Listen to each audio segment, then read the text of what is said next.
শুভ সকাল। আজ 11ই ভাদ্র 1432, ইংরাজি 28শে অগস্ট 2025। 28শে অগস্ট 1749 রোমান সাম্রাজ্যের ফ্রাঙ্কফুর্টে জন্মগ্রহণ করেন জার্মান কবি ও উপন্যাসিক, নাট্যকার, দার্শনিক, বিজ্ঞানী, চিত্রশিল্পী, কূটনীতিবিদ ও প্রশাসনিক গোটে। তাঁকে আধুনিক যুগের সর্বশ্রেষ্ঠ জার্মান সাহিত্যিক বলে বিবেচনা করা হয়। আধুনিক বাংলা সাহিত্যের প্রথম উল্লেখযোগ্য মহিলা সাহিত্যিক স্বর্ণকুমারী দেবী 28শে অগস্ট 1855 সালে কলকাতায় জন্মগ্রহণ করেন।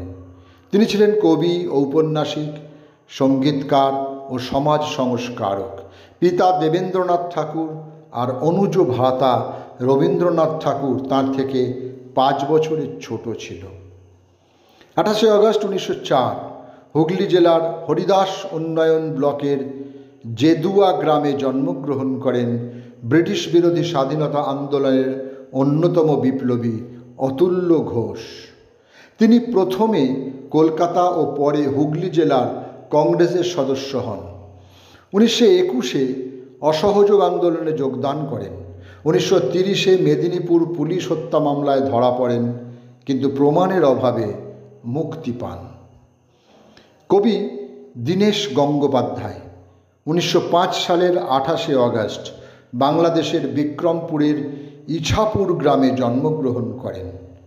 তাঁর লেখায় বুকের রক্তে ধুইয়া গেলাম পাপ, নতুন কইরা সূর্য উঠব, কইয়া গেলাম সত্য হইবে, বুকে শস্যা লইয়া গেলাম সকল অভিশাপ। ভারতীয় বাঙালি বৈমানিক তথা বিমান চালক ও লেখক বীরেন রায়ের আজ জন্মদিন। 28শে অগস্ট 1909 কলকাতায় বেহালায় এক বিত্তশালী পরিবারে তিনি জন্মগ্রহণ করেন। তিনি বিভিন্ন বিষয়ের ওপরে লেখালেখি করতেন। তাঁর উল্লেখযোগ্য গ্রন্থগুলি হল বেতার রহস্য, জনতাপুরী, মুসাফির ইত্যাদি। 28শে অগস্ট 1928 বর্তমান বাংলাদেশের গৌরীপুরে জন্মগ্রহণ করেন ওস্তাদ বিলায়েত খাঁ, যার সম্পূর্ণ নাম বিলায়েত হোসেন খাঁ। ভারতীয় শাস্ত্রীয় সঙ্গীতের বিখ্যাত সেতার বাদক ছিলেন তিনি। ভারতে সাইকেল নির্মাণ ও বিকাশের অন্যতম পথিকৃৎ ছিলেন সুধীর কুমার সেন। কলকাতা বিশ্ববিদ্যালয় থেকে ইংরাজিতে স্নাতক হয়ে আচার্য প্রফুল্লচন্দ্র রায়ের অনুপ্রেরণায় ব্যবসায় ব্রতী হন এবং পশ্চিমবঙ্গের আসানসোলের কন্যাপুরে সেন র্যালে সাইকেল কারখানা প্রতিষ্ঠা করেন। 28শে অগস্ট 1959 জার্মানিতে 71 বছর বয়সে ইহলোকের মায়া ত্যাগ করেন। বাঙালি কবি ও গীতিকার অমিয় বাগচির আজ মৃত্যুদিন।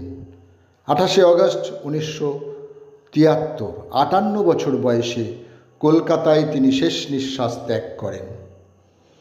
28শে অগস্ট 1978 আয়ারল্যান্ডে হৃদরোগে আক্রান্ত হয়ে মৃত্যুবরণ করেন রবার্ট শ। তার উল্লেখযোগ্য গ্রন্থ লুকানোর জায়গা, দ্য সান ডক্টর, মরক্কো থেকে একটি কার্ড ইত্যাদি। কবিতা রচনা দিয়ে সাহিত্য জীবন শুরু হলেও কৌতুক কথা, রম্য রচনায় হাতিয়ার ছিল শিবরাম চক্রবর্তীর। 24শে জুলাই 1959 মুক্তি পায় তাঁর উপন্যাস বাড়ি থেকে পালিয়ে চলচ্চিত্রায়ন। পরিচালক ঋত্বিক কুমার ঘটক। আজ শিবরাম চক্রবর্তীর মৃত্যুদিন। সময়টা 1980। ঘুঙরু, চোরবাজার, জাগতে রহো, পথের দাবি, দেবী চৌধুরানী, দস্যু মোহন ইত্যাদি চলচ্চিত্রের সফল অভিনেত্রী সুমিত্রা দেবীর আজ মৃত্যুদিন। সময়টা 1990।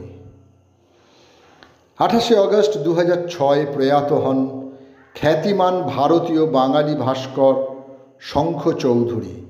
তাঁর উল্লেখযোগ্য প্রতিকৃতি ভাস্কর্যগুলি হল আমার পিতা মহাত্মা গান্ধী ও ইন্দিরা গান্ধী ইত্যাদি। 28শে অগস্ট 2016 যুক্তরাষ্ট্রের নিউ ইয়র্ক শহরে শেষ নিঃশ্বাস ত্যাগ করেন কবি শহীদ কাদরী। তাঁর উল্লেখযোগ্য গ্রন্থ উত্তরাধিকার, কোথাও কোনো ক্রন্দন নেই, তোমার জন্য ইত্যাদি। সকলকেই আমার আনত প্রণাম।